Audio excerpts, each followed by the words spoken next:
extend my warm wishes on behalf of the ACM Student Chapter, University of Engineering and Management, UEM Jaipur. I want to convey my heartfelt gratitude to the Professor Dr. Rick Das for accepting the invitation and presiding this webinar on machine learning for non-coders. Your turn to become an ML expert. So, in current scenario, machine learning is a booming topic. So, in this webinar, we will cover about this trend. Before we begin the webinar, I would like to talk about our speaker, Professor Dr. Rick Das. Dr. Rick Das is an assistant professor for the Program of Information Technology at Xavier Institute of Social Service, Ranchi. Dr. Rick Das over 16 years of experience in academia and collaborative research with various leading universities and organizations in India and abroad. Professor Rick Das is featured in Hewlett's Wall of Fame as one of the top 50 tech-savvy academicians in higher education across India for the year 2019. He is also a member of International Advisor Committee of AI Forum UK. So now I would like to invite our Honorable Vice Chancellor of University of Engineering and Management UVM Jaipur, Professor Dr. Bishwajaya Chatterjee, to give us the introduction about our ACM chapter. Over to you, sir. Okay, so good afternoon to all attendees over here. And I can straightforward see there are around 354 attendees at the moment, with many teachers and many students attending this session from Dr. Rick Das. I was talking to Sir Dr. Rick Das just before starting this webinar, and I was saying that the topic he has chosen, machine learning for non-coders, is a very, very important topic, because when we talk about machine learning in terms of programming, we confine this machine learning only for a very selective few who are from computer science background generally, or at least those who knows how to code. But machine learning expands so much beyond it. So I really believe this topic, this presentation by Dr. Rick Das, will definitely enable all non-coders to think in terms of machine learning. Now, about the ACM chapter, it's a big thing. I will very quickly try to focus. Association for Computing Machinery is ACM. It's the world's largest scientific and educational society through different local chapters, amongst which our UEM Jaipur ACM Students chapter also stands strong. ACM delivers resources that advance computing as a science and a profession. ACM provides the computing field's premier digital library and serves its members and computing profession with leading edge publications, conferences, and career resources. ACM brings together computing educators, researchers, and professionals to inspire dialogue, share resources, and address the field's challenges. As the world's largest computing society, ACM strengthens the profession's collective voice through strong leadership, promotion of the highest standards, and recognition of the technical excellence. ACM supports the professional growth of its members by providing opportunities for lifelong learning, career development, and professional networking. UEM Jaipur ACM Student Chapter was founded in 2014, and from then onwards, students are all giving their best to perform the duties of an ideal student chapter. I would like to thank this opportunity and extend a very warm welcome to Dr. Rick Das as our honorable guest and the speaker for the day. Thank you, Dr. Rick, for agreeing to be a part of this session. We are all very eager to hear from you. Now, you may kindly take over from here. Thank you. Thank you very much, sir. I think I am audible to all of you. Yes, well, sir. Yeah, thank you. So, my gratitude to the Vice Chancellor, that is Dr. Vishwajaya, for his wonderful presentation just about ACM, as well as about the kind of initiative that we are in. That is one. Second is to allow me to present this here at this esteemed university, UEM, which is a part of IEM Kolkata, as well as UEM Kolkata as well. And my gratitude to the HOD of the program or the department, Dr. Mrinal Kanti, for joining us here and to be a part of this grand initiative. My thanks to my friend and of course the student, that is Sahitya, who is one of the brightest student, I must say, because in this short duration of time when I have been interacting with Sahitya, I have seen of energy he is having apart from his techno-managerial skills and technical expertise. So I must say that Sahitya is a very bright student who is going to do wonders in coming times. Now, I welcome you all for this webinar where I'm going to present about machine learning for non-coders. I am Dr. Rik Das. I represent the PGDM IT program of Xavier Institute of Social Service, which is a Jesuit B school, which is over 65 years old, and it is beyond 65 years old, and it is there in the education scenario and delivering uh, bright academics as well as bright professionals to the industry as well as also in intellectual forums. XISS has one particular motto, that is professionals, creating professionals with a difference and to support the marginalized. That is why our main motto is upliftment of the marginalized, along with the kind of educations we provide in the form of 5 different programs. One I have already said, the one which I am representing, which is PGDM IT. Apart from that, there are 4 different programs like PGDM HRM, PGDM Finance, PGDM Marketing, and PGDM Rural Management. So these 5 streams are the heart and core of Xavier Institute of Social Service, XISS. It is located in Ranchi, Jharkhand. So that is why I have chosen this topic. Now I think many of you are quite clear with this, that what is the what is the motivation behind choosing this kind of a topic, because the kind of place where I belong to or where I work or provide my services is an interdisciplinary organization, I must say. Because as I told you, I belong to PGDM IT. There are several other professors and students who belong to PGDM, let's say human resource management. Some belongs to finance, some belongs to rural management, some belongs to let's say marketing. So then they belong to several kinds of backgrounds. And let me tell you that in PGDM IT also students are coming from diverse background because it is postgraduate diploma in management. So that is why we cannot really specify that only if you are an engineer, then you can pursue a PGDM IT career. You can be from any background, any diversified background. And you have to grow your managerial skills and acumen in general management along with the blend of information technology. So it is quite obvious that many of our students and many of our professors are there who are from non-coding background, but they still want to leverage the power of, let's say, the disruptive trends which we are having now. And of course, that is possible only if we can present the different technologies, advanced technologies which are present today with the help of certain interface tools without getting into the nitty-gritties of coding. Now, being said this, I'm not against coding. It's not that, because when I have done my PhD, since my background is a BE, MTech, and PhD, I have done entirely all these things through coding. But then when I deliver this to the students, when I deliver this to the mass, if you want to make something convincing, you cannot just think your client to be on the same platform to which you belong to. That is why you see these days there is so much, there is so much requirement and there is so much craze for a particular designation called business analyst, right? So, what is the hype, and what is the thing behind such kind of requirement of this kind of a profile?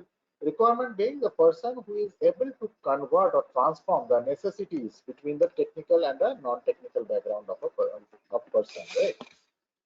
So let us go ahead with the kind of with the presentation which we are here in for, and I'm moving on to the full screen. In case if I lose out the connection, Sahitya, please do ping me once. So this is what, or these are the things which we will be going through today, or which we will be, I will take a walk through. That is, as sir has already said about ACM DSP program, and we will be initiating our journey with the machine learning basics and why it is there, what is the requirement, and then what are some hurdles in this, whether it is relevant or not, and then let's say a little bit of interaction and demonstration about how to go ahead with it without a coding, and then why data is so important, and the conclusive statements followed by, of course, a question and so on.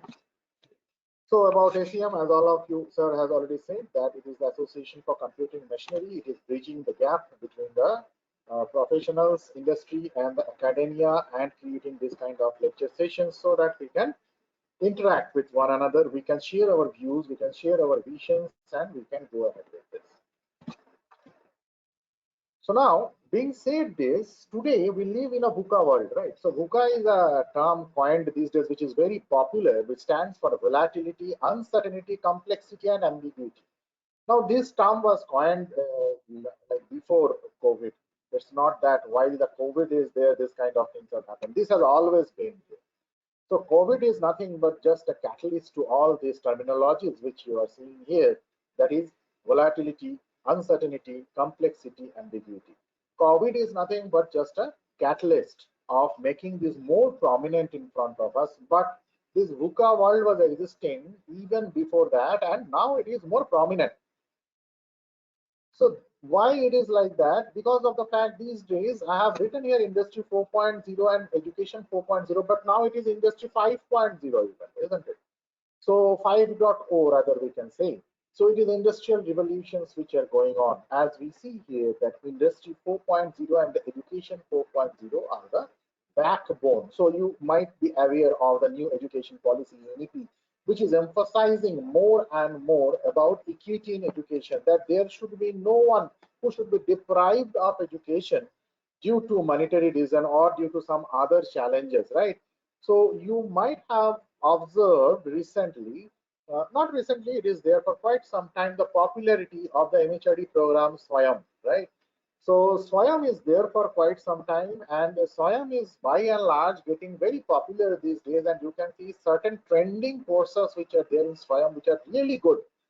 And also not to forget about our very own Atal FDPs which are going on, right? So that one can get accustomed and one can get enriched. So how it is going on, mostly with the help of online interactions. This is why the Education 4.0, Industry 4.0, these two things are very much essential, because if you are not really accustomed with the way education functions or the Industry 4.0 functions, the way you are during your grooming time while you are being or getting educated, it is really tough for one to get accustomed, because we all know the kind of job we are exposed to these days. We have never thought of this when we were in our schools or maybe in our colleges. So let's say someone who is studying today, or having some kind of undergoing some kind of a course today, is not a professional, but let's say a student is not really aware that what kind of job the person will be inducted into, what kind of opportunity the person will come across, because the job has not been created at all right now when the person is studying something else, and most of the things which we are studying may be getting obsolete in very near future. We do not know, we cannot predict that.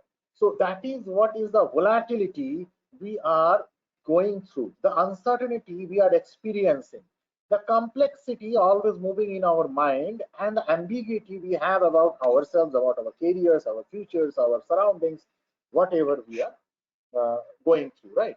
So these two terminologies obviously have transformed our lives.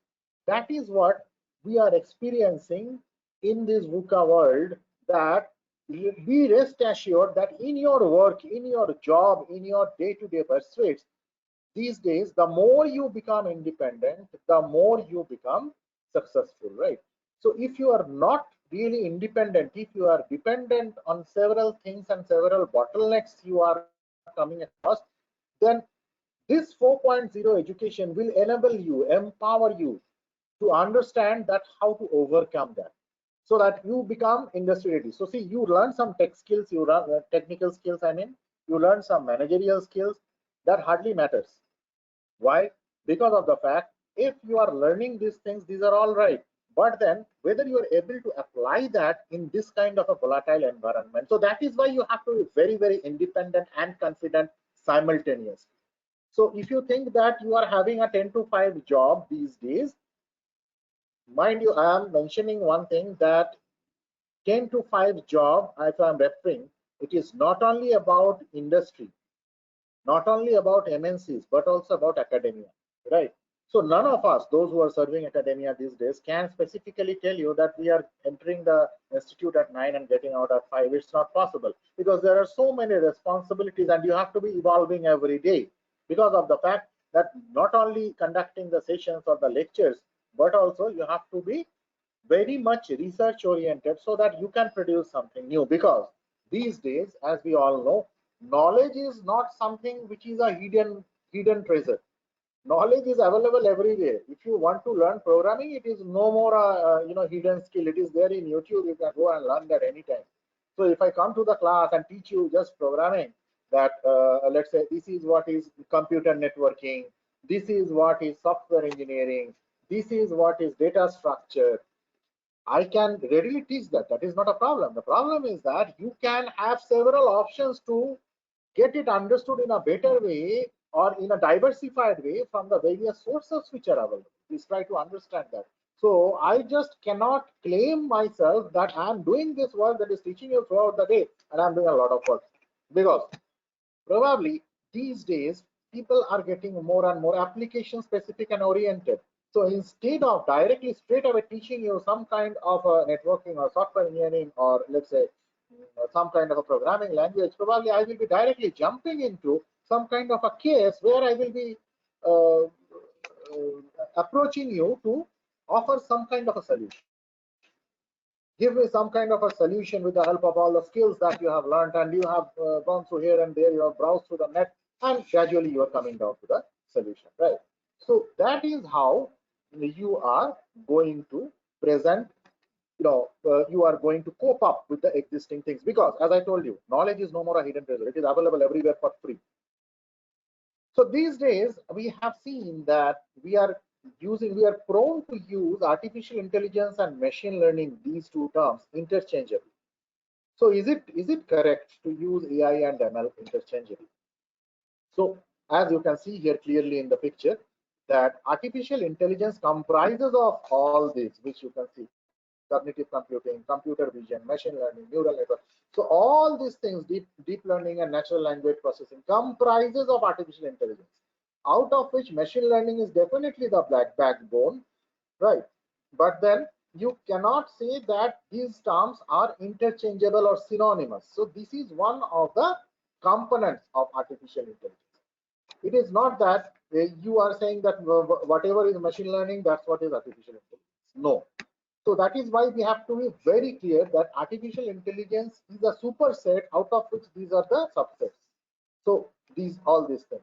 So that is why when we use certain things, when we tell or talk about something, we have to be very clear that whatever we are trying to communicate, whether that is making sense or not. So that is why it is very much required to become application oriented, application specific. Otherwise it is very tough. So here, why in the first place I'm talking so much about machine learning? Machine learning, is it that it is something new or it was already existing? Because we are already aware of logic and rule-based system, isn't it? So logic and rule-based system means you can do an if-else loop, if-else conditional programming, or a for loop kind of a thing, or a do-while kind of a scenario where you are creating the logic rule-based system. That is, let's say if you create a chatbot in a robotic process automation, so you may go ahead with, although robotic process automation comprises of artificial intelligence, machine learning, but then there are also logic rule-based systems where you can create a chatbot and things like that. Okay, so so what do you mean when we talk about logic and rule-based system, right? That means, let's say you are writing a code where you are declaring 3 different variables: variable A, variable B, variable C, and then you are storing the summation of A plus B in C. Okay, so let's say if you are saying 1 plus 1, it will give you an answer 2. If you are saying 3 plus 2, it will give you an answer 5. If you are giving 6 plus 7, it will give you an answer 13, like that. Okay. But then when you are saying machine learning based system, it is not necessary that it will provide you with this kind of an answer. So that means in a machine learning based system, you are not spoon feeding your machine. You are not spoon feeding your system. What does this mean? This means that you are bringing in front of your algorithm several examples that look, 1 plus 1 is 2, 3 plus 2 is 5, 6 plus 5 is 11, 7 plus 3 is 10. This is what is the function of addition, and if you add these things, this will be the results. Now if you ask what is 2 plus 2, the machine learning algorithm necessarily may not result in 4. It may say 4.5, it may say 3.9, it may say 5 or something. And the difference between the actual error very near and the actual result and the output is the error that the machine learning algorithm is exhibiting in front of you, and then it goes back and learn again and then come back with a closer result. So if it has given 3, 2 plus 2, 3, then probably the next time it will come up with a result 3.8, 3.7, like that. So obviously it becomes quite evident to us that while we talk about machine learning, it is something which is which needs some kind of a training, and it will learn on your own, in contrast to logic based or rule based system. So in machine learning based system, it is more of a self learning without explicitly being programmed, right? So here are some examples of we are actually interacting with all these things, if not the self-driving vehicles, but with Netflix and Google Translate, these things every day. So these are the applications of machine learning which we see. So in our daily lives, even in YouTube, you see one kind of YouTube music is a great example of a recommended system. In Netflix, you get your recommended movies and things like that. So self-driving cars, Google Translate, these are all. So Google Translate results in natural language understanding, and then after that it is providing you with the output or the answer. So in this way, if you see that these are the areas where the machine learning is being applied for business to earn revenue, to earn certain kind of let's say to help the human civilization in some way or other.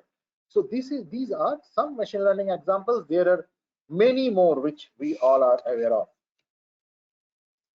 So then, if there is so many things are available, and there are so many things are available, and so many examples are available, so many exciting applications are there. So what is stopping us to initiate our machine learning journey, right?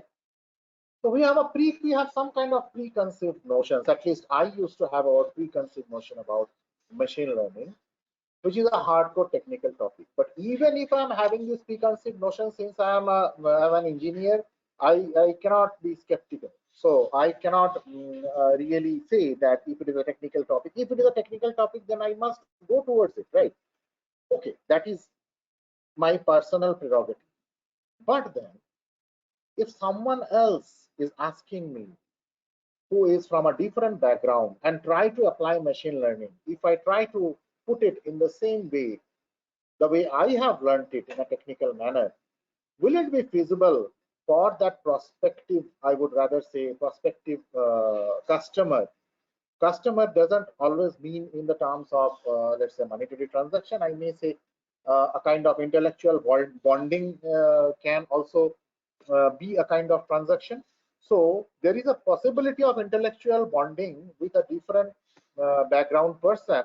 But since I am not very comfortable beyond my technical domain, so will it be possible for me to reach out to that person? Or will it be possible for that person to reach out to me, since that person is also thinking in his or her mind that machine learning is a very technical thing, I should not be going with this. So this is a preconceived notion and creating a hurdle in front of us, that why to start our machine learning journey, right?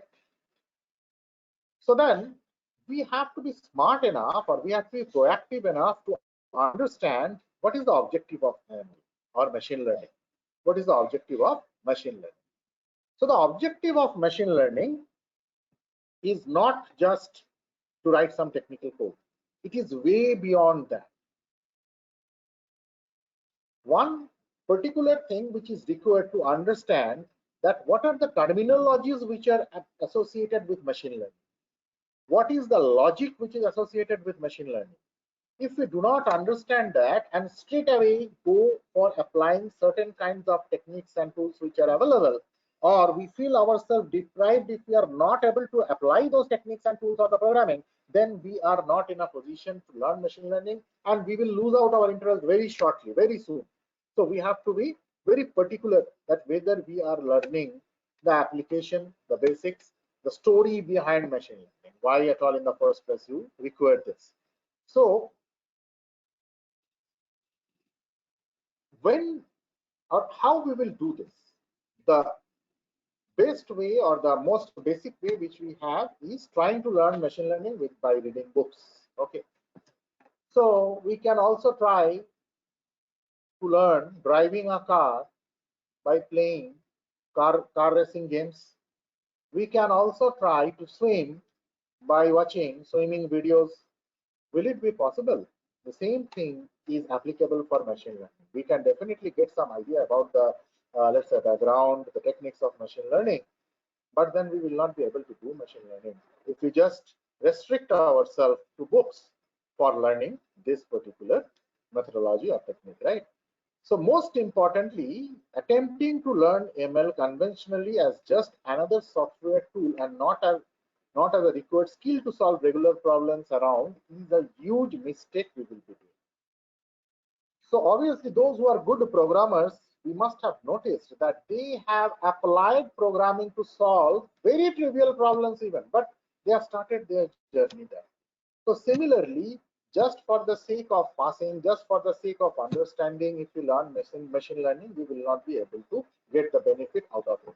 What we have to do is that we need to understand and learn machine learning as a tool by which we can offer certain kinds of, let's say, certain kinds of solutions to the existing problems which are there, whether it is fit to machine learning or not.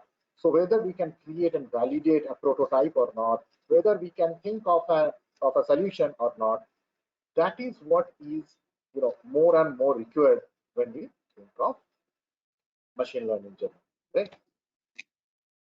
So then, what is machine learning? As I have already said, that it is something which is acting of the machine, or it is a field of computer that is providing your machine or your system or your computer the ability to learn without being explicitly programmed. That is independent learning. You are showing some examples from which it should learn.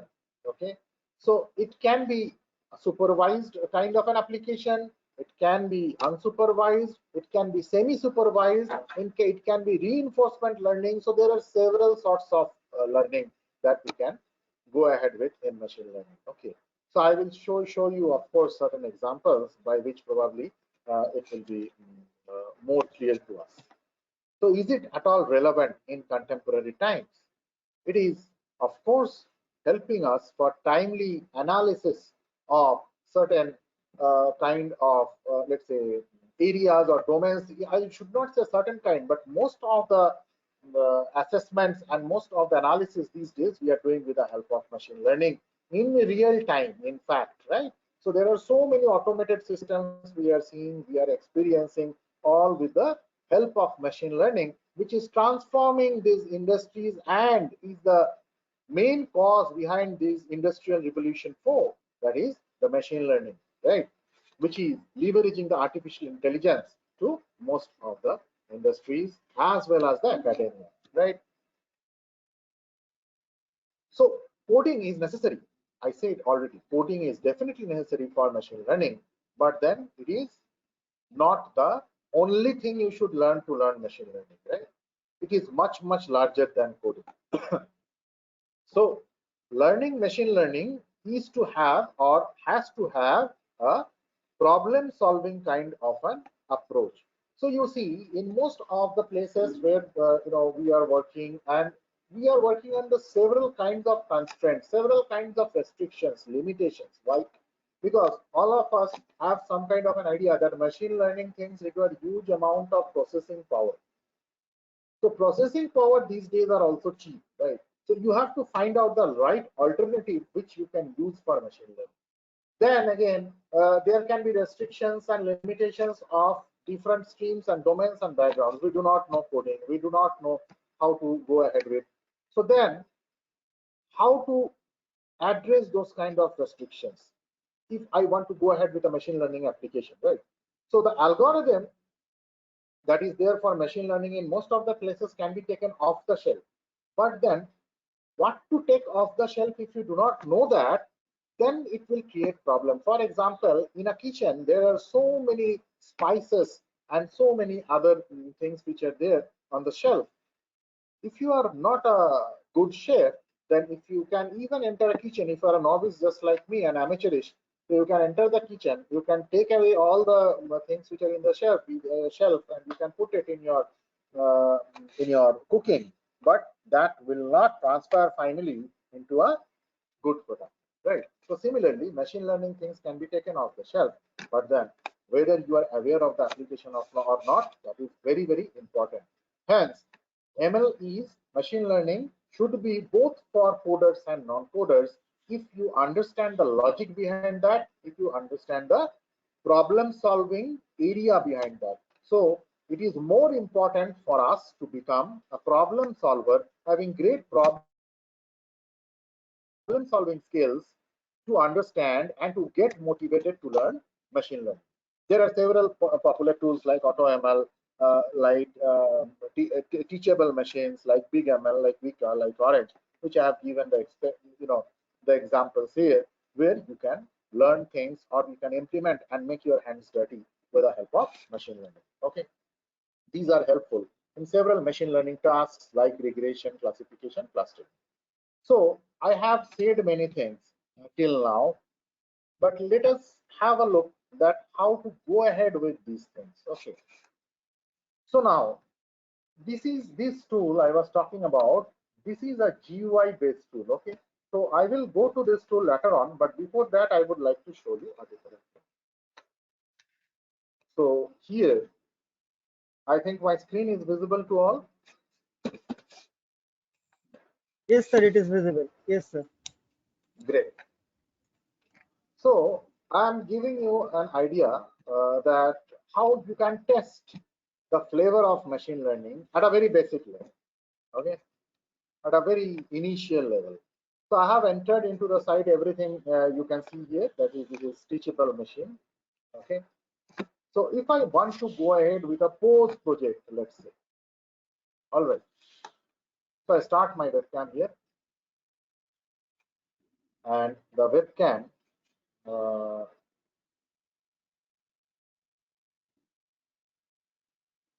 okay, it is saying that the webcam.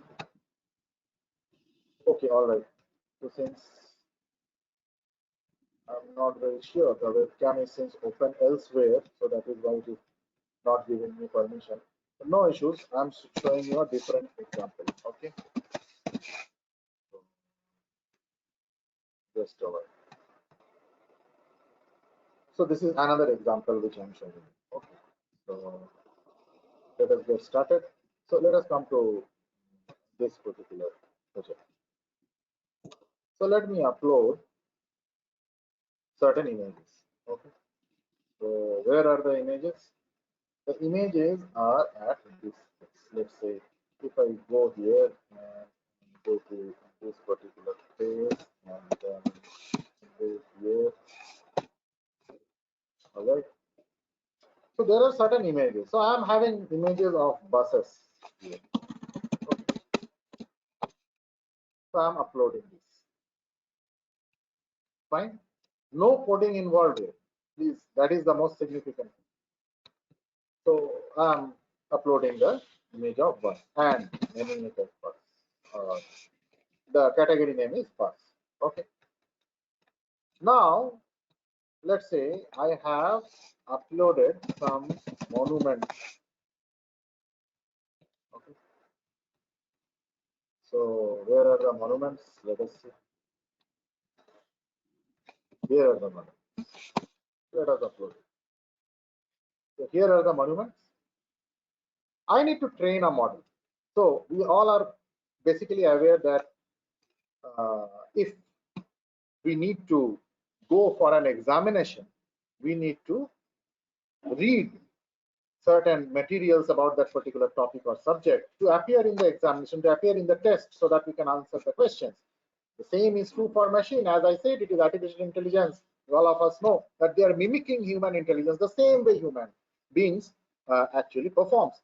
So here also we need to train this, right?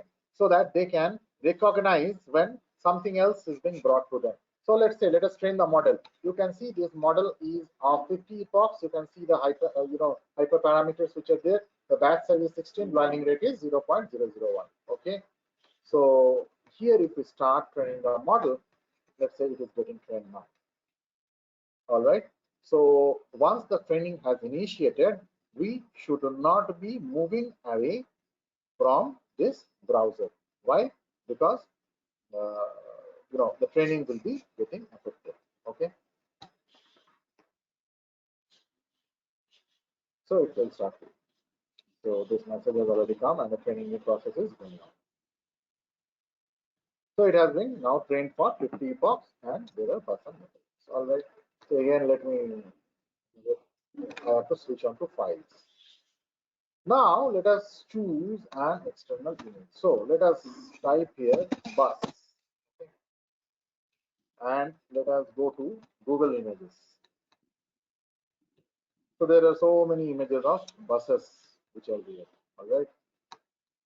So let us choose an image of a bus. So here is an image, or this one is an image. Here it is of this tower. So let us save this image in the downloads.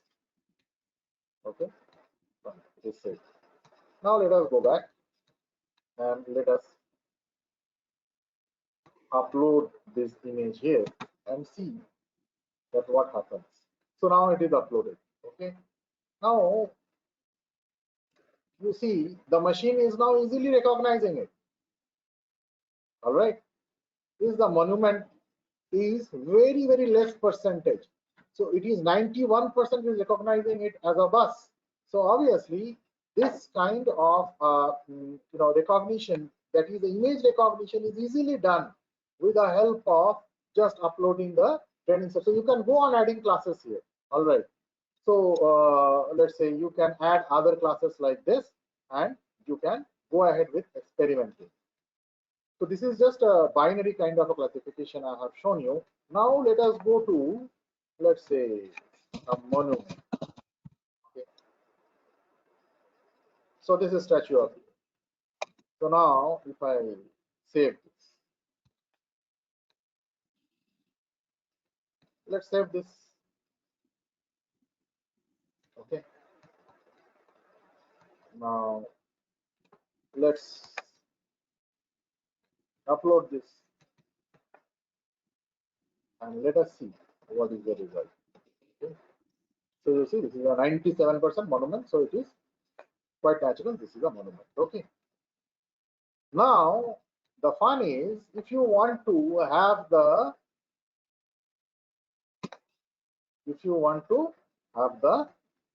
code in TensorFlow.js, TensorFlow, or TensorFlow Lite, right?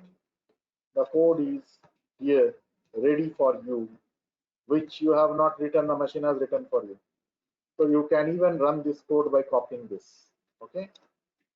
So do you see the kind of flexibility? As I told you, the model or the knowledge is free. All right. So it has been quite evident to you now that how you can go ahead even if you do not have the let's say the permission or the capability of writing codes. This is just one example I have shown you. let me go back here, and in case if I can stop my webcam for now, and then I can see whether the webcam is going to. Yes, now it is visible. So I'm actually trying to show you. Is my screen still visible, Saitya? And whatever I'm doing is visible? Visible. Great. So let us again. So what I was trying to show is that, this is another interesting project. You can go on adding classes here again.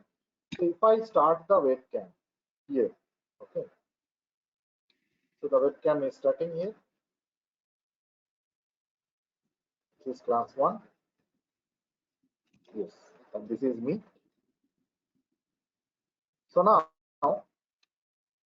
I am moving my head like this, and I am going on recording samples. Alright.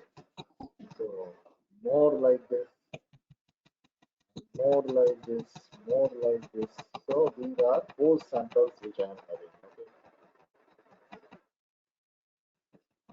Okay. Alright.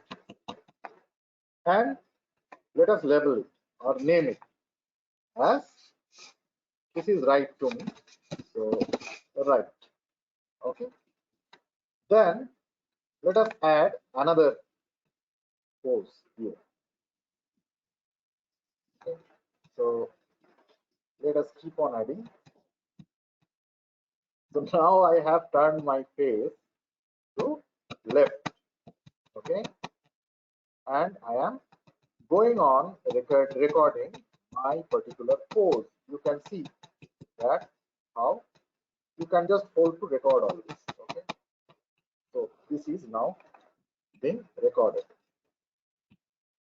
So this is left. Okay. What we have to do now? We have to train this in the model. Okay. So this is something recording from video. That is, the video webcam is just you have switched on, and from that you have recorded the pose. All right. So the training is about to start, and as you can understand, these are a little bit rich images, so it is taking a little bit time to get trained. So you see how the training is being carried out. So here is the training function. And the training is going on. Soon the epoch will start, and meanwhile, we cannot shift the tab because the training is undergoing and it is written here. You must leave this tab open to train your model. So this is what are the hyperparameters. If you keep your this thing here, it will show you what are the meaning of all this. Okay.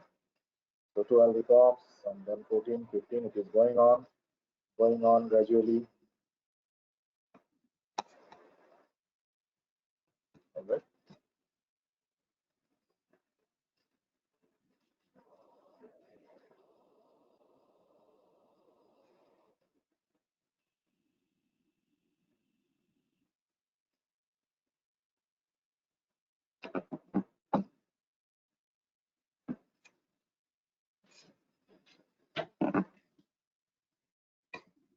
Okay. So now my model or our model is trained. Okay. So we are no more restricted now.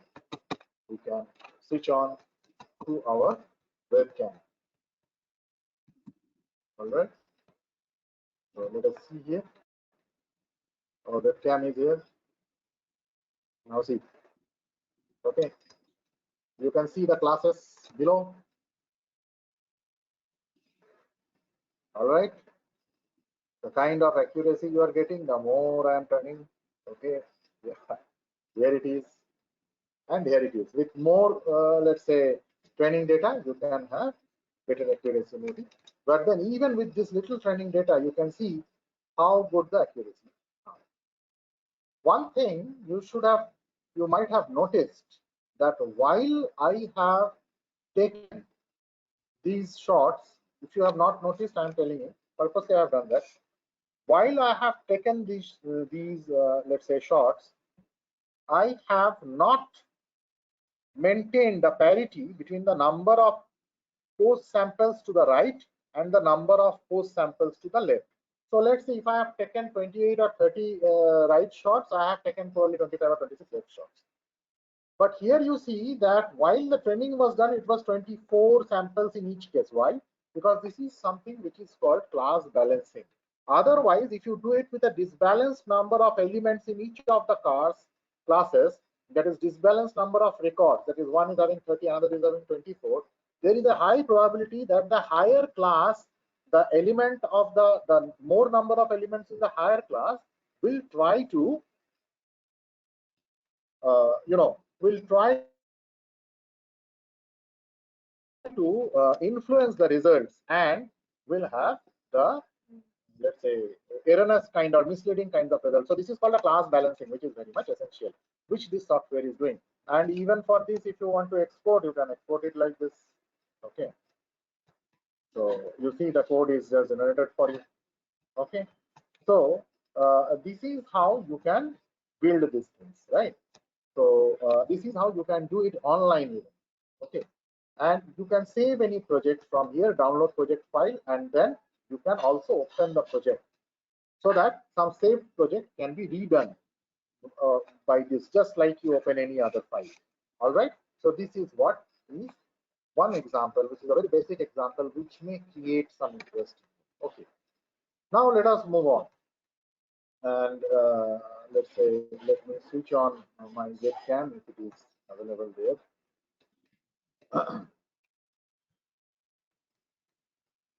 Yes. So here is the webcam. So now again it is available. Well, what I'm trying to show you all now is this particular software. So as I told you, this is also a graphical user interface based software. The name of this software is Weka. How will you get it? It is an open source software, right? So you need not have to buy it, you need not have to subscribe it. So if you just try to Weka download here and hit enter, then what will happen? This will come in front of you. So it is the Weka software from which you can get the description and the details of the software from here, and you can download. Okay, so as you can see here, the different versions of Weka which is available for Mac OS, for Windows, for everything it is available. All right. So you can easily do this since, as I told you, this is open source. Now, this is the software. Once you download and install it, this is how it looks like. That is the Weka software, which is having Explorer, Experimenter, Knowledge Flow, Workbench, Simple Search. So there are so many functionalities in it. So I will explain in front of you Explorer and Experimenter, because for Knowledge Flow and Workbench, that is been done with drag and drop, for which I will show you just one another software. So why? Because that is more convenient with that software. So with Weka, if we click to the Explorer, what will happen? Another window will open in front of us. Okay. So once we click the Explorer, that is the Weka Explorer, here it is opened in front of us. So this is how the Explorer looks like, and you can see you can open data. You can take data by opening a file, opening an URL, opening a database, or you can generate data as well. So since we are having some kind of a data, let us see that how our data looks like. All right. So if I go here and so you see I'm not doing any coding here, right? I'm just clicking certain buttons. If I go to computer, if I go to this OS, okay, and now you must look out or watch out for this particular extension. It is now ARSF extension. I'm changing this to CSV because I'm having my files in CSV format, that is comma separated values. Now, if I go ahead and get inside this particular folder and will try to find out some relevant CSV file, whether it is there or not, let us see this particular file. So this is a file, and what is it in this file? Let us have a look. So if you click on edit, you will see what is there in the file. Okay. So this is a CSV file here, day 1, day 2. This is a weather data for a particular, for some 14 days, right? So whether it is sunny or whether it is overcast, whether it is rain, this is a very common data set, weather data set, right? So the humidity is high or normal. How many hours one can play in this kind of a scenario is also written. But then, as you can observe here, there are so many missing values.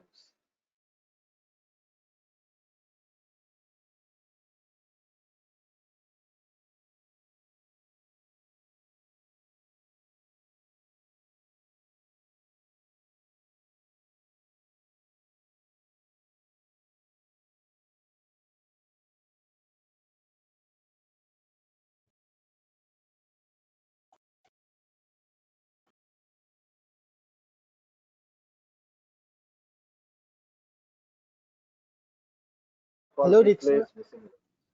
Yeah. Hello. Yes. So now, Anything? so now it is fine. Now it is fine. Okay. So it is replace missing values. Okay. So if you just keep your cursor here, you can see that what is the description capabilities of this particular function. So you just click it. Okay. So once you have clicked it, you see these are the hyperparameters you may tune. So here we have to tune just one hyperparameter, that is ignore class. We have to make it true. Okay. And we click here. Okay. Just click on apply. Now let's see. Go to edit. Do you see any missing value anymore? Whether it is in strings or in numbers, no, it is no more there. All right. So that means we have taken care of the missing values. Now, what is the dependent variable here? So as we all know, there are two types of variables usually we see in a data set that we are being given or we are addressing to. One is an independent variable, other is a dependent variable. Dependent variable is also known as the target variable, which we try to predict or categorize, right? So here we are having a continuous value of the dependent variable. That is, it is not that it is something discrete, that is red, green, blue. These are discrete values. What is continuous? Continuous are numbers. Continuous are age. Like, what is your age? 11 years, 12 years, 40 years, 30 years. These are continuous values, right? So since this is a continuous value, so obviously we can have a let's say regression problem out of it. So what can be a regression problem? So if we train a data set using these, if we train a data set using this kind of a, if we train an algorithm using this kind of a data set, then after that, if we provide these conditions, then our algorithm should be able to predict that how long a player can play. Okay, that is what is the idea. So can we do that? Let us see. Let us go to the classify tab. Okay, once we get into the classify tab, we can do this test with a cross validation. What is a cross validation? Before I go ahead, so if we already know that, it is fine, but if we do not know that, we must be aware that we are supposed to do cross validation to handle overfitting, right? So what is overfitting? Overfitting is learning a thing too much, too intensely, in such a way so that later on, if you have a little variation of on a similar kind of a test set that is on which you are being tested, if you are having a similar variation, then your result goes very down. I'm giving one example. For example, let's say we are having an examination tomorrow, okay, and we are very good at memorizing. We do not understand the topic, okay, so we are very good at memorizing. So let's say we have memorized the topic intensely. What is A, what is B, what is C, what is D. We have memorized it. Okay. And we went for the exam very confident. If someone is asking us from the notes, we are giving 100% correct response. So we are aware that we go to the exam, similar kind of questions will come and we will be securing full grades. Now we come to the exam. And the question came that please explain the relation between D and B and how they differ from C and D. You do not know, because you only know what is A, what is B, what is C, what is D. Even if you write that, somehow the precision or the accuracy of your answer will be very low. Why? Because you have been so keen in learning or memorizing that you have not seen the variation inside the data which you are trying to learn. So that is why when similar types of things are coming having a little bit of variation, you are unable to identify and respond to that. Same happens for machine. So if these things are very high, if your training accuracy is very high, then it is something troublesome. So how do you understand that? Let us choose. This data set is already there. Okay, let us try and classify this. So first, let us use only the training set. That is, now we are memorizing. Okay.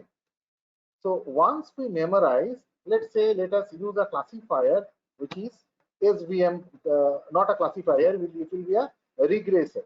So what we can use? We can use linear regression, for example. Okay. So if we use linear regression, and here if we go and choose the result output in plain text, all right, and click OK here and start. If we start this,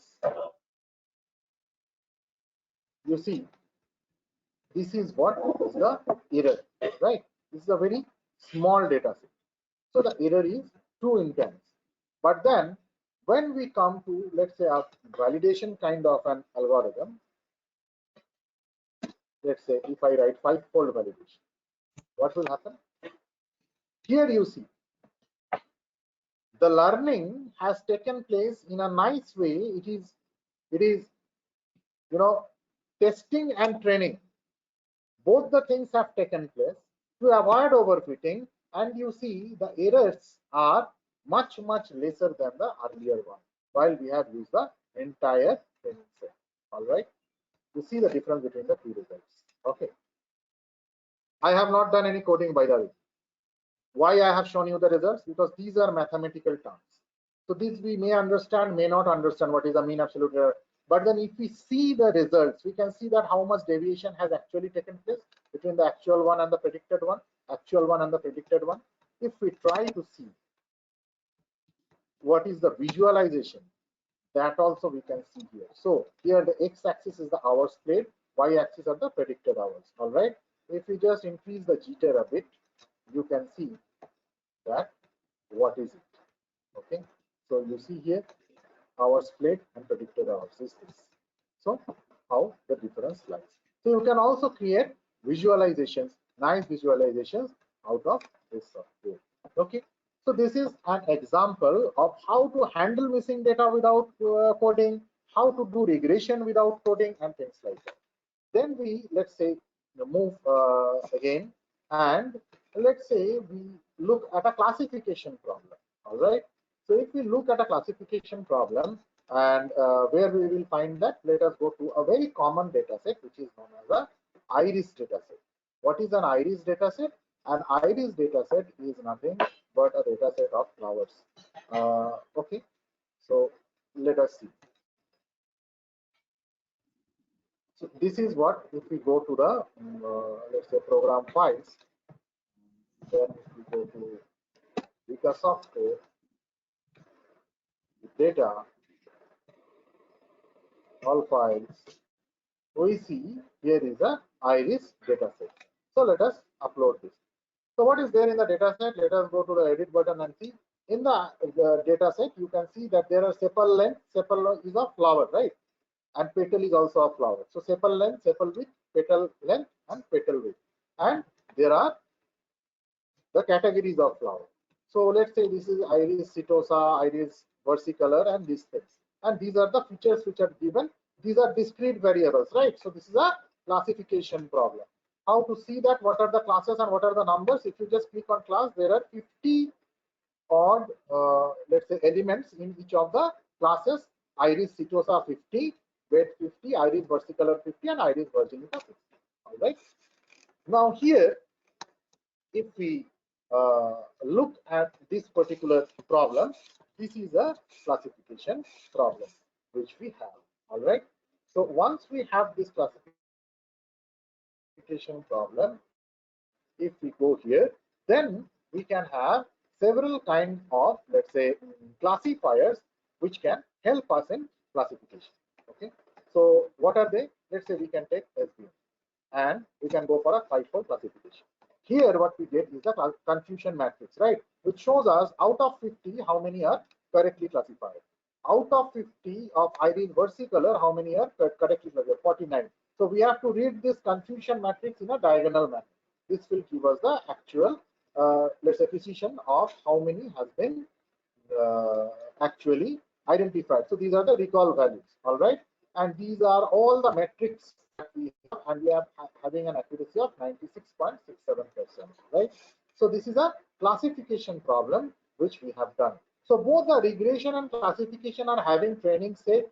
They are learning, the algorithm is learning, and then from the learning it is predicting, all right? So that is why these are called supervised learning problem, which we were saying, right? So we can also save the results like this. So save result buffer, and we can save somewhere here, let's say on the desktop. Let me write test results. Okay, we save it here. Once we save it here, if we minimize it, and where is that test tst? It should be here. Test results. Right? So test is here, I guess. So here it is. So now, if I try to see here, I can save these results for future, and if I want to refer, you see, you can save it, and you can rather later on view it on a notepad. All right, how? As you can see here, everything, all the details you can see, and you can use it for your future reference, the same way you have seen it on the screen. Okay, now obviously the visualization is also available for this. So if you try to visualize the classifier error, you see these are the classifier errors. Okay, so let us click here. What is written? It is actually predicted class is iris virginica. Actual class is iris versicolor. It is wrongly predicted. All right, here nothing is wrong. So all 50 are correct, as you see. So no blue you will see here and there, right? So all are here only because all are correct. Here some are right, some are wrong. Okay, so how many are wrong? Let us see. 4 are wrong. So if 4 elements are wrong, can we find it here? Yes. Iris versicolor is the predicted class. The actual class is iris virginica. All right.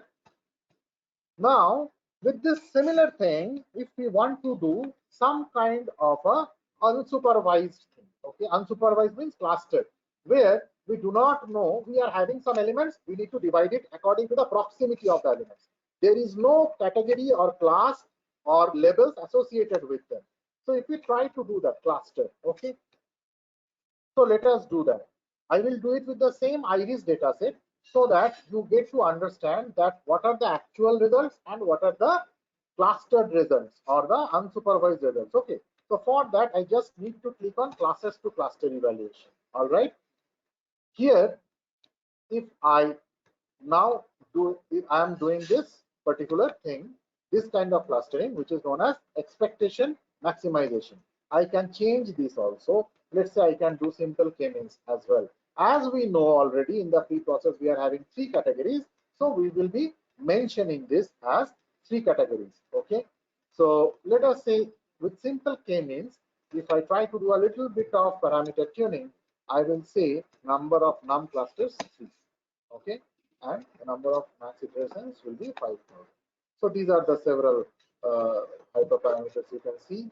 So once you do, and I start clustering.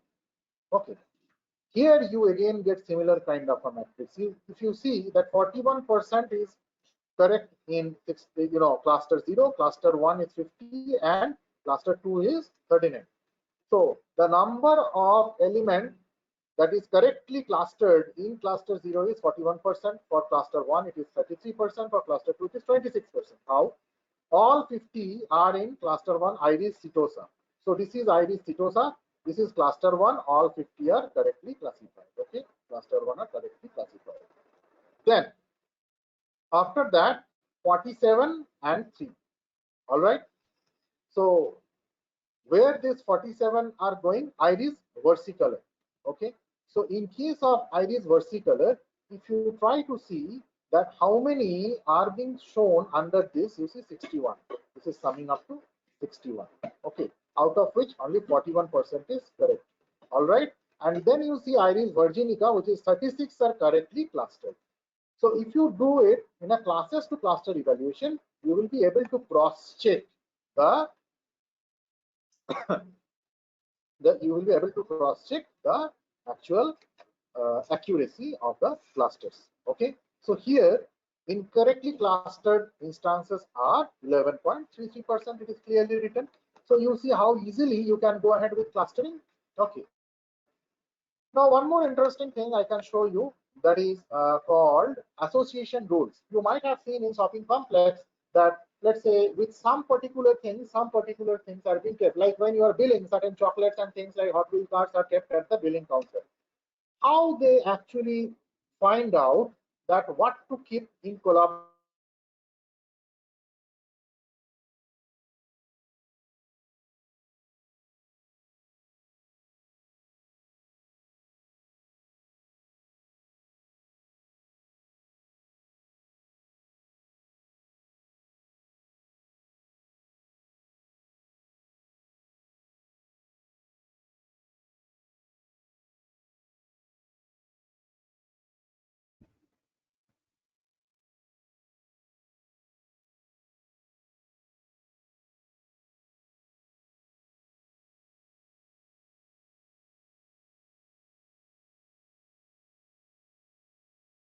market file, you will find that there are so many departments in a departmental stores, and baby needs, bread and cake.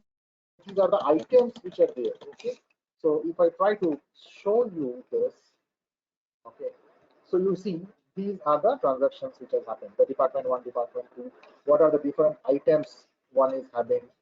Okay, so all these things are given here, which is having a total high transaction value, low transaction value, everything is written here. All right.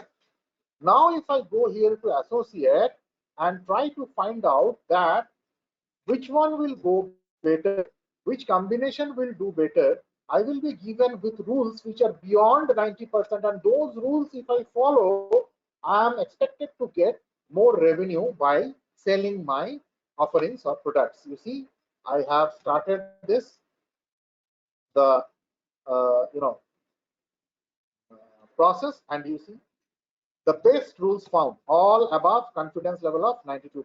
It has been said that if you keep bread and cake with these combinations, which is having a very high transaction value, right?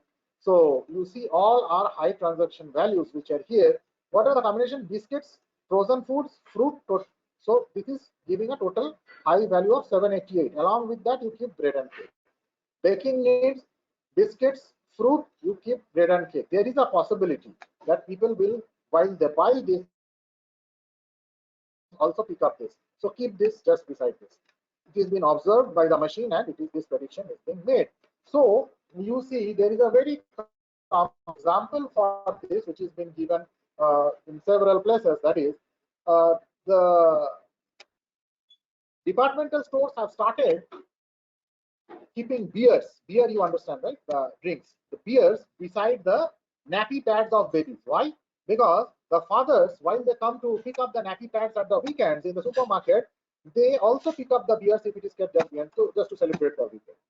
So in this way, they have found it out, and these are the association rules. So there is a priori rules. There are other options as well, as you can see, FP growth filter and associated. So you can do and test that. These are the assignments which you can do. Now, one more good things which you can do is with experimenter to see that which classifier or which regressor is working better. For example, if we let's say go to the data and go to all files and select, let's say, the iris dataset. Okay, so just a wait. If we open the iris dataset, what happened?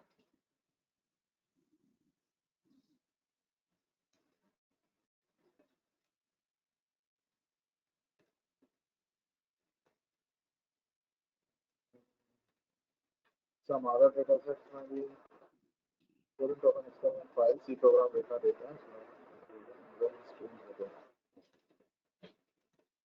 Right? Yes.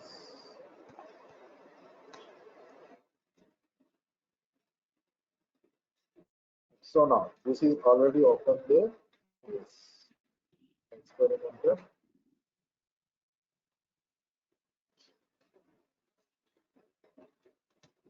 New. Add new. This is the data here.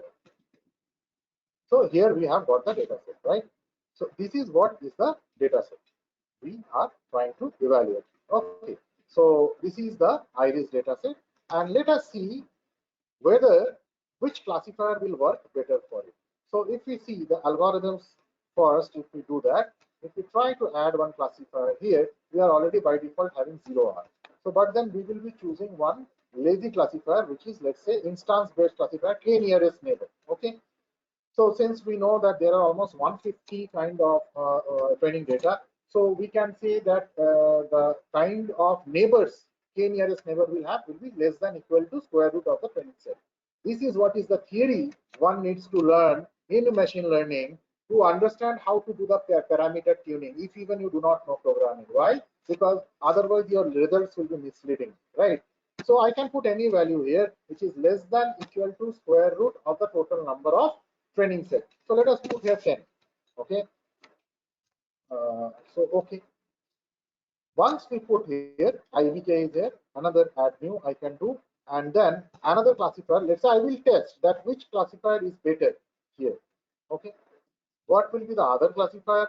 Let's say I put here another one, which is function SVM classifier. Okay. So this is a logistic kind of a calibrator is being used, and polykernel is used. You can also change the kernels, right?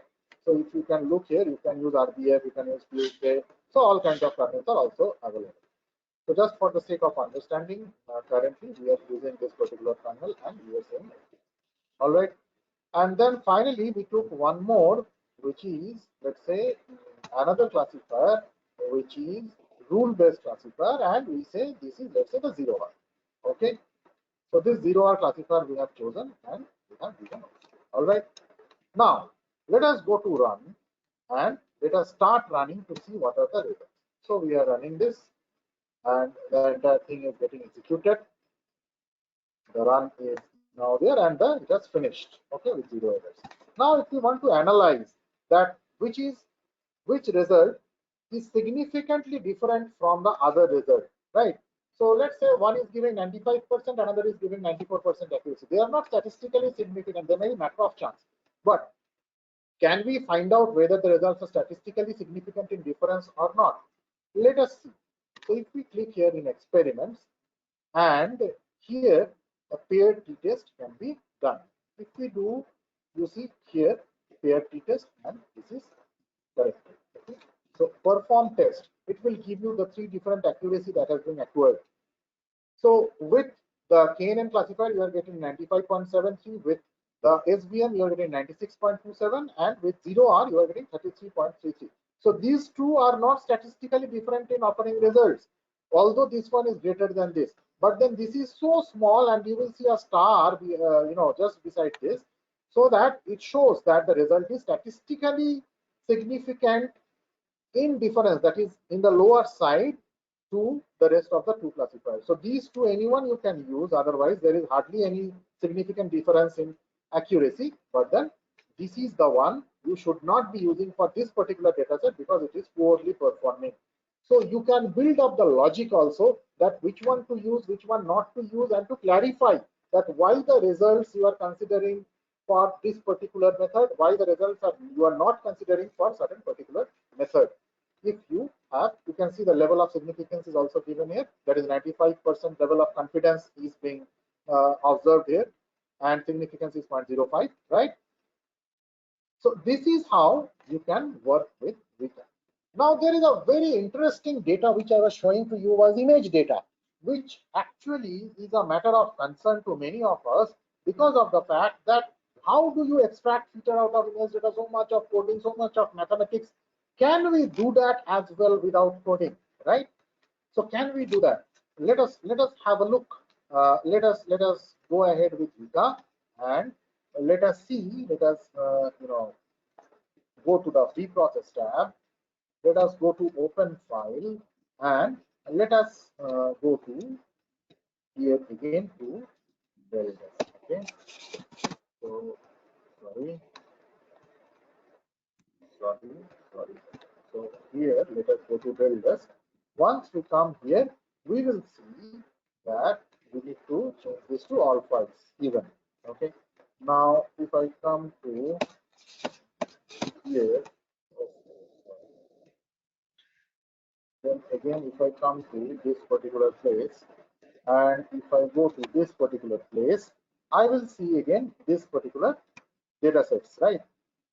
So for this, if I see this kind of a data set, I have to convert this data set into something else. What? I need to create a Excel file out of it so that I can have the data as well as their levels.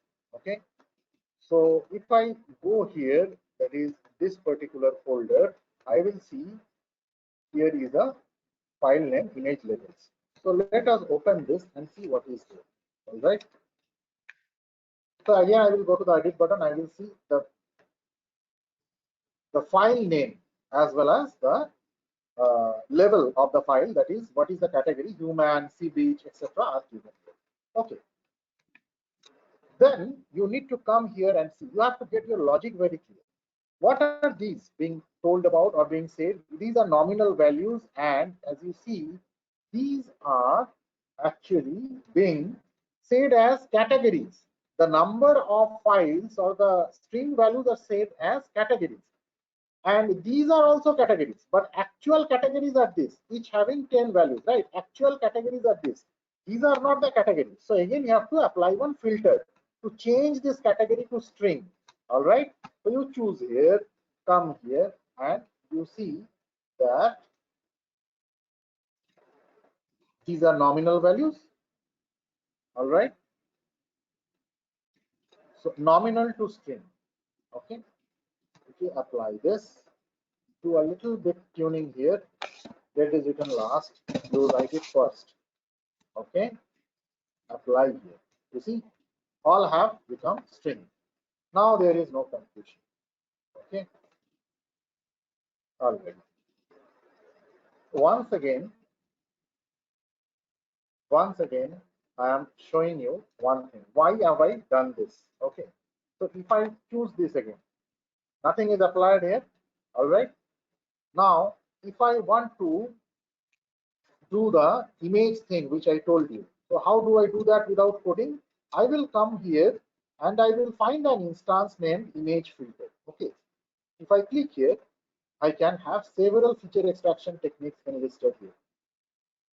All right. I can just choose any one of them and then click here to find that where the image directory is lying. To find that, I need to go here and let's say I come to this particular place and I go to image directory where it is, wherever it is. So now I come here and I go here to this particular place and I come to the image data and I choose this path. I copy this path. Okay.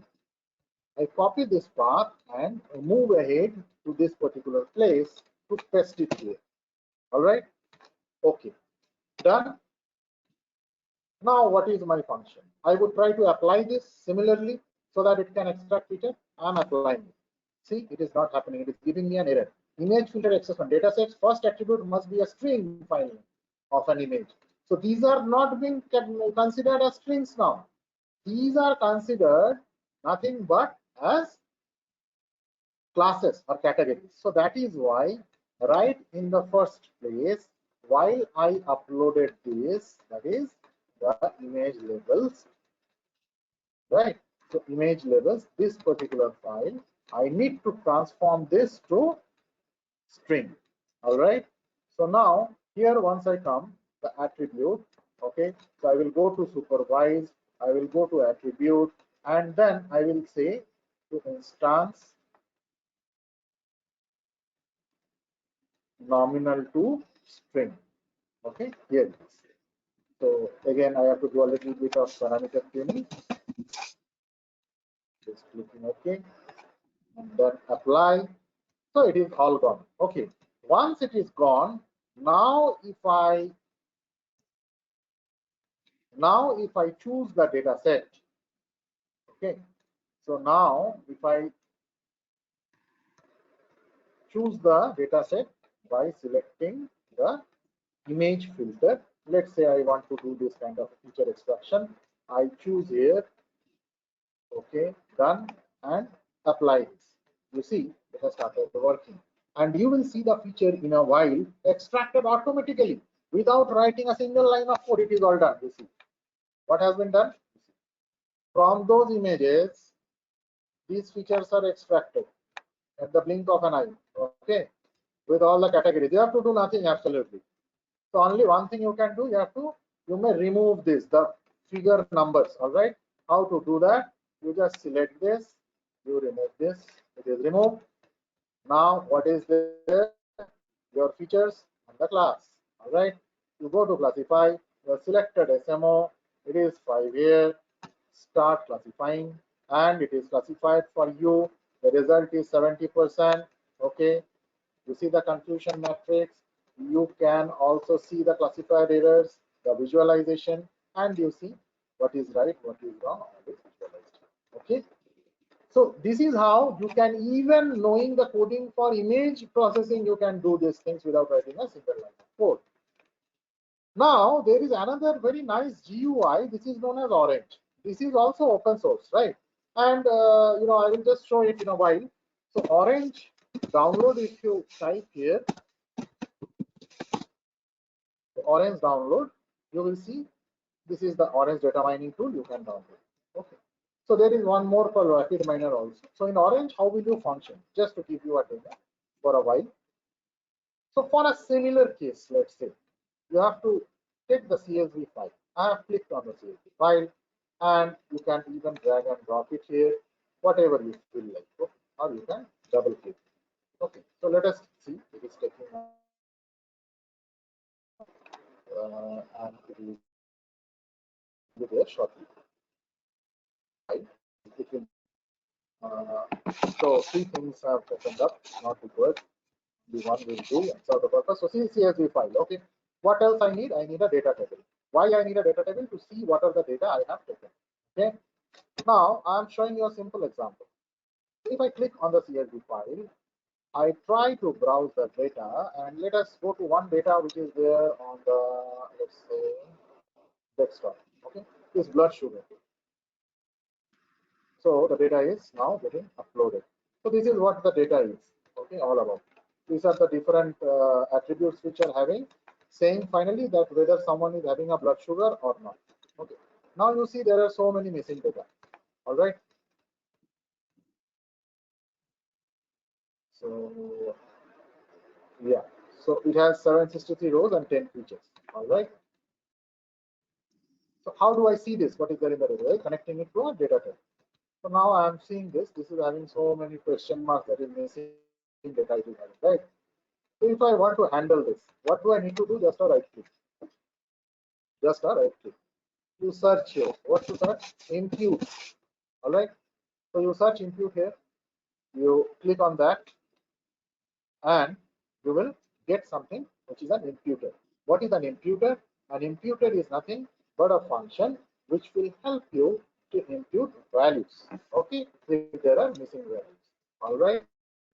So what you do is that you just select it all, close it, connect it to the imputer, take another data table, connect it to the data table. See here, do you find any missing value anymore? Not at all, right? So you are all through. Okay. So what is this data set? Let us have a look in the data table. This data set is nothing but tested positive. So it is this thing, a kind of a data set which will predict whether you are having blood sugar or not. Okay. So how we will find the accuracy? This is also very simple, and this is a great fun to do this. Let's say there are so many classifiers available. Let us take SVM. Let us take neural network even. Okay, and let us take one random forest. Okay. Random forest is a little bit, favorite kind of thing at times to me. Now what you have to take? You have to take one test and score. So what is a test and score? Let us see. Test and score is nothing but the evaluator. So what is there in between? Number of folds, whether you are doing a cross validation or a train test or a leave one out or whatever you like, you can click it and it will be like that. Okay, so I have taken cross validation 10 fold. All right, so just cross it. Now connect this data to test and score. All right, why it is like this? Because we have not selected. So all should be selected and test and score is here. Okay, so when you connect this, there is an error. What is that error? It is showing that the train data input requires a target variable. Nothing is defined here. All right, so that is why you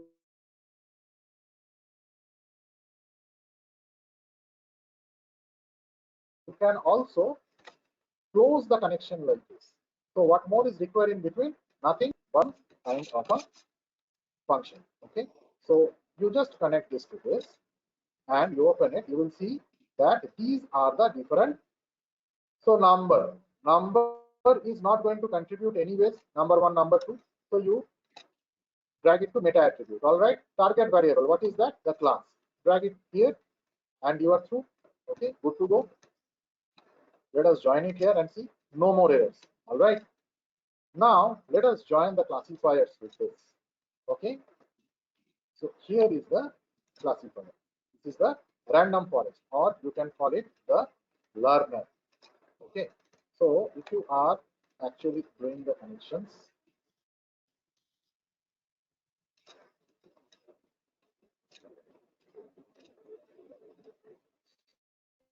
here is the connection. Okay, the learner, here is the connection for neural network.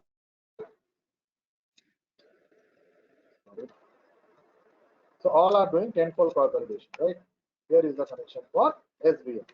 Okay, so you can see all are classifying, and it is such a fun to see that without doing anything, you will be getting into the results, and you will be more concentrating on the fact that how you will do your experiment rather than thinking about the coding and programming, which is of course necessary, but not for interdisciplinary work all the time.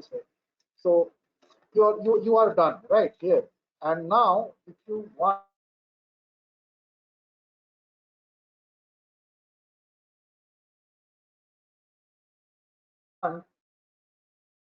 you can have the results. There are so many kinds of visualizations available. Okay, if you do not find it, you just right click here and you will find it here. Okay, like this for random forest, these are the correct results. So as you see, tested negative, tested positive, everything is there. It is created for you. Neural network, this is what is the result. This is what is the result of the confusion matrix. Apart from that, if you want to see what accuracy you have got, the model comparison based on area under curve or AUC, right? You will see here. And these all are the F1 score, precision, and recall being given here for each of the classifiers. And you see how easy it is to do the classification. Now the final question is, can we do deep learning also with data with the help of this kind of a setup? So my answer is yes, because if I try to do deep learning, let's say with image data, which is into most practice these days, also of course the NLP. So I'm showing you with an example with an image data. So I just need to click on this import images. All right. So import images have already arrived, I guess. Let us write it here. Import images and then image embed. Okay. So again, I need to drag it here. So what is lying there in import images is nothing but this just like a CSV file in which we import the actual images. Okay. So an embedding is the different pre-trained neural network. You see here, it is Inception, V3, VDD16, 19, Tenters, Diplock, OpenTest. These QuizNet, these varieties are available now. Okay. So let us see. If I try to choose an image folder, okay. So image test. If I want to browse it, and let's say from here, if I want to upload this folder, so I can select the entire folder and can upload it like this. Okay, 40 images, 4 categories. All right. Now what is my task? Just to connect this. You see, image embedding is going on. The feature is extracted. How do you know that? So just by the simple trick, you add the data table here, and you add this, and you see all features are extracted by you with the help of Twitter neural network. You see the features along with the labels. All right. Now let's say you want to go ahead with the classification task here. So what to do is that this data table is here, and then after that, what to do? Nothing but to choose a column selector. Okay. So now if I actually select all here, all right, and join this to select columns. So let us see, these are all this category, these are all the features. Okay. So now same way, if I want to add a test and script, okay, and then let us add again. You want to do a neural network classifier again, right? Transfer learning kind of a thing. So this is representation learning, in fact. And then let's say one SVM. Okay. So doing nothing, just joining this, joining this, joining this. All right. And you see your task is going on smartly, and you will be having the results very soon for the image classification task. And let us also try to see how many are correctly classified, how many are wrongly classified. All right. So let us join it like this in the confusion matrix, and it is going on. 24% is being done since it is image data, taking a little bit of time, but it will be done soon. 29% is already done. 34% is now done. After that, it is again going on, 39. So 44 now. It will be going to 100 very soon. 49. 50% task is almost over. Now you can see I have done so many things in machine learning, in deep learning. I have never cared to write a single line of code. You can do your project, final year project, your research papers, at least at the basic level, if not at the very high level. But then, or else, let's say you can do a mix and match approach, that is up to some part you can do coding which you are good at. And irrespective of language, you can do it in Python. It is not necessary that you must do it in Python. You can do it in R, in Python, in MATLAB, right? So anything you can do. And then the ultimate is what idea you have finally come to. So now your tables are ready. Let us see the confusion matrix. This is the SVM1, and this is your neural network one. Okay. Now see the comparative results and studies. The comparative results are here. SVM, this is the 91% accuracy. Neural network is giving you 93% precision. Okay. So this is the comparison based on AUC. All right. So you have seen how easily these things can be done without using a. So you can explore this as an exercise. There are so many functions. You can also add Python script to this right here. So there are so many functions in this. There is Inveka and it process like this that you will be heavily enjoying while doing this, and you will not be worried while learning machine learning. All right. So this is what actually what the the difference of process discovery and speed. You can go ahead with speed. You can concentrate on the discovery with this kind of a process where you become more innovative, more contributing. And if you show this demo to anyone else, anybody will understand, even the person is from tech background or from non-tech background. This will foster interdisciplinary approaches and research, and will help us to do machine learning applications in real life. So is it that what do we require for machine learning? Is it that you go on collecting data for machine learning? No, you must not do that. You must collect data, go back to the machine learning team, show them whether it is relevant or not, and then again you come back and collect the data. If you try to do it at once and give it to them, it may be turning out to a total wastage because the data may not be relevant. And then you have to develop a machine learning strategy, which I was showing: data cleaning, algorithm choosing, kind of feature extraction techniques. There are so many things involved in this, because data is the new oil. All right, the data is something which you have, and if you can explore that, if you can bring the insights out of that, then you are the richest person intellectually. I mean, most importantly, intellectually, and then of course followed by financially. All right. So you have to plan your data exploration. There are so many data. There are so many places from where you can get data. But what you require, what exactly you require, how to phrase your question. You should not be phrasing a question which is poor. Poorly phrased questions are actually making you puzzled in handling your data, right? So this is a suggested framework that the problem, you have to identify what is the key challenge, what is the key problem, what is the scope of your work, how much you can deliver, how much you cannot deliver, what is the probable outcome. To reach the probable outcomes, what are the actions you need to take, and what are the evaluation metrics or the measures that you will be allowing to validate your outcomes. Okay. So I am also having one YouTube channel named Curious Neuron. If you want, you can visit there. I am having certain topics on research, machine learning, Python programming being uploaded there.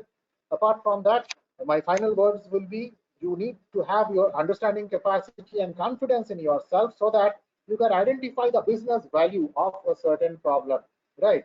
So engineers, it is not enough to just become engineers, because if you observe, the first people who are sacked out are the engineers, and it is being said because why they are being thrown out, because they do not understand business, which should not be the case. Now, as an engineer, we have to be aware enough to understand business and the implication of it, and how to offer an optimal solution, right?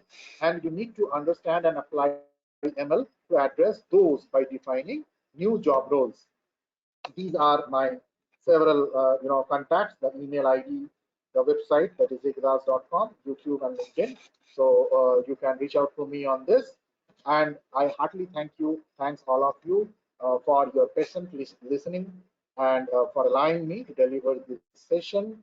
And I would like to end my session here. Thank you very much. Thanks a lot.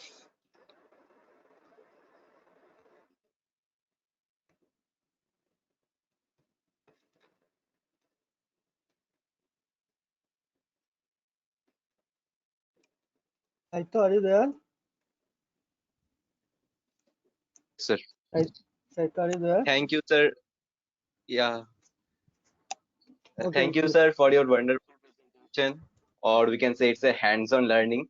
So I think now I can kickstart my journey in my machine learning. So now we present Dr. Rick Das with a memento, right? If sir, you can present your screen.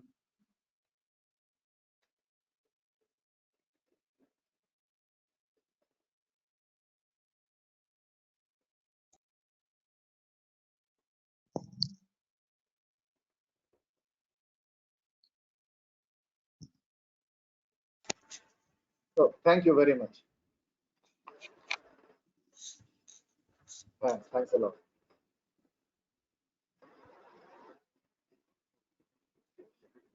Saito, I'm very please. much thankful to the Vice Chancellor, Dr. Vishwajay Chatterjee, for this wonderful honor, and I am humbled to accept this. And also, I would like to thank the organizers as well as the HOD of the department for engaging into such a wonderful kind of events serially. For person, I was just looking into the website, and it is so convincing and so impressive to look at such a series of wonderful events. And my effort will be fruitful if the participants, who are over 400, I see 438 currently, are benefited out of this and are able to apply this in their daily life.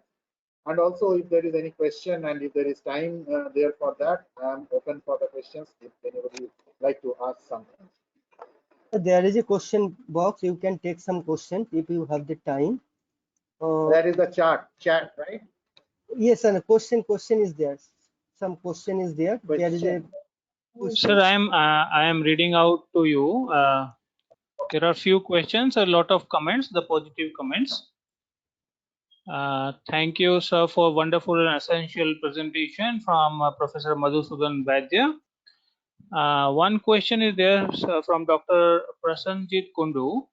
Sir, what the comparative benefit of Orange or Weka over R Python from visualization aspects? I would rather say that we should not be comparing this as a hello. Am I being audible? হ্যাঁ বুঝতে পেরেছি sir, আমি বুঝতে পেরেছি, আমরা করেছি। আচ্ছা ঠিক আছে, ঠিক আছে। Hello. Yes, Okay, sir, am I audible. audible? Yes, Shall sir, I go please. ahead? Yes, sir. Yes, sir, Okay. please. So we should not be comparing this, in this way. Then our objective will not be fulfilled. What is the objective? I have started by saying that we have to make machine learning available and affordable to everybody, whether the person is technically equipped or technically challenged, because that is what is going to bring in the parity in the society as well as in your working field. So there are so many interdisciplinary work we are missing out. Why? Because of the fact that we are not able to propagate and make people understand that even we can do that without coding. So now, if a person is not understanding, if we show them the visualization with using Seaborn or things like that, or in R even, so what will happen? Just by seeing the back end, the person will be very much puzzled. If we just showing the PPT, then it is all right. But then if we are showing the nitty-gritties of it, if the person wants to understand machine learning, then directly moving into R and Python may not be that much encouraging for a person from a separate background. So the importance of let's say the comparison is very relative, when because we need to understand and identify with whom we are communicating. Is it a technically advanced person who is from a tech background? Then it is absolutely fine. You go ahead with your this thing, R, Python, or whatever it is. If not, then probably with this GUI based tools, which will create the interest of the person to provide certain input and contribution to the project work. Now, again, we have to see what is the infrastructure which is available. Anyways, when we are going for R and Python, let's say we are going for Kaggle and Google Colab these days because of the GPU availability. So things are very open now these days, and we have to be open-minded as well to find out that whether these GUI-based things are applicable to the collaborator, or for understanding purpose, for a better communication, or we should go ahead with a kind of program those things. So that we have to do on our own. Then only the purpose will be fulfilled. Yes. So the next question. Yeah, thank you, sir. Another question from Priti Datta. Which platform is best for non-coding machine learning? So see, there is nothing called best in this, right? So you can do in Orange, you can do in Weka. It depends on the kind of problem you are handling. All right. So what kind of problem you are handling and what is the objective of doing the problem, and whether you will see at times Weka will not be working, maybe due to heavy heap size. Okay. So then probably you have to switch to Orange. So you have to keep all the softwares, I mean these two softwares at least parallelly, to find out, because as I told you, you have to make your hands dirty with data, with softwares, to become a software data science person, to become a machine learning person. It's not that you just see the demo of a software, or you are efficient in one software, you become a data science delivery person. Because let's say if you ask me, if I do different work in the domain of, let's say, data science, image processing, natural language processing, so I have to work with MATLAB, I have to work with R, I have to work with, let's say, Python, with this Weka, and with the this thing as well, Orange as well. So it depends on the type of application you are doing. If you are a management person and you just want to understand the prototype, then these two tools, any one of them are good enough. But if you are an engineer minded, if you are an engineer, it is your duty and responsibility to explore and understand all the nitty-gritties behind this, so that when you are delivering to someone, when you are talking to someone, it becomes very clear to you that what exactly you want to do. Then only you will be able to generalize it to the other person. Yes. Okay, sir. Another question is there from Subham Gorasaria. I hope it has already been answered during your presentation. Very good evening, sir. I have a question. If someone is from a non-coding background, then what will be the appropriate approach to start as beginner in the field of machine learning? So as I have already told you, just to understand and just to inculcate your interest, you can start with Teachable Machine, AutoML, and things like that on the browser itself. That will help you to understand first, primarily, that what is the basic functions of machines. Then you go ahead with, let's say, these GUI-based tools. One thing I must say, if you are from a non-coding background, that is no harm. But then it is little bit essential to understand some basic maths for machine learning, because then otherwise you will just taking the models from some pre-existing tool and applying this. But why you are doing this? For example, I'm telling you that I have told the story of class balancing while I was presenting. Now, if you are not really clear that what will affect what, then even if you use tool, your results will be misleading. And that is a big blunder for yourself as well as a contributor to the society. So that is why I would suggest that you read it once. After that, you go ahead, even from a non-coding background, but how to do the parameter tuning so that you understand the data, you properly handle the data, and then you come out with the insight. That is what is my suggestion. Okay, thank you, sir. And one question is there from Anurag Chatterjee. What is the difference between type 1 and type 2 error? So this is a kind of a statistical question where you will see that type 1 error and type 2 errors are happening when you are dealing with this kind of z-test, t-test, and the kind of efficacy that you get from the results. So these are related to machine learning, but then the statistical side. So you should not be mixing up the statistical side with the machine learning side. All right. So while if you are talking about type 1 and type 2 error, that is about the significance of the results which you get. Now let me tell you one thing, that it is not always about the significance of the results that you get, isn't it? So when you are having some kind of higher results, it may not be always statistically significant, but then you can easily go ahead with the kind of higher results you get out of the machine learning algorithm. So when you go for type 1 and type 2 error, you can go for this kind of test and you can find out that how these errors are affecting the results that you are getting out of the normal distribution of the data, right? Okay, sir. So last question is there. Sir, is making data with high variance really good or makes it worse? It is from Prithvijit Mitra. See, high variance you are trying to make the data means you are trying to go low on bias, right? So that is why you are trying to create a high variance kind of a data. So why in this high variance kind of a data, what may happen is that you have to do a trade-off between high variance and low bias, or low bias, high variance. I mean high bias, low variance, because of the fact, if you are going with that, you may get affected with the curse of overfitting. So then you have to understand that the variance which you are creating, are they really helping you to build a model which is of use? If it is not helping you to build a model which is of use, then there is no point, building this kind of a data, this kind of a, let's say, data set. First of all is this. Second is that you need to find out once that primarily that what is the nature of your data, whether it is high variance or not, and then you need to apply those techniques by which you can create a trade-off between the variance and the bias, so that your final output becomes something generalized.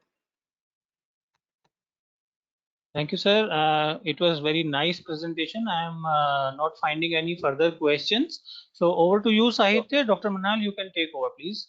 Thank you, sir. Thanks, sir. Yes, sir. I would like to thank Department of Computer Science Engineering, University of Engineering and Management, Jaipur, and ACM chapter for conducting this webinar. And special thanks to Vice Chancellor, sir, Dean, sir, Provost, sir, Professor Mrinal, sir, Shovik, sir, Rupayan, sir, Shagorika, ma'am, Ratul, sir, and all my respected faculty member of CSE department. At least thank to all attendees for joining today's session. And thanks to all. And thanks, Rick, sir, for joining our session. Hello, sir. Minal here. Thank you very much. Lastly, I will end this session by saying a message. Our Vishwajay sir is there. He is writing a message to you. I am able to see and hear everything, but somehow my voice is not coming. So sorry for that, sir. Thank you, sir, for these wonderful sessions. Thank you, sir. Thank you. Thanks a lot. Thanks a lot. Thank you, sir. So we are ending here, sir. Thank you. I'm leaving the webinar. Thank you very much. Okay, thanks.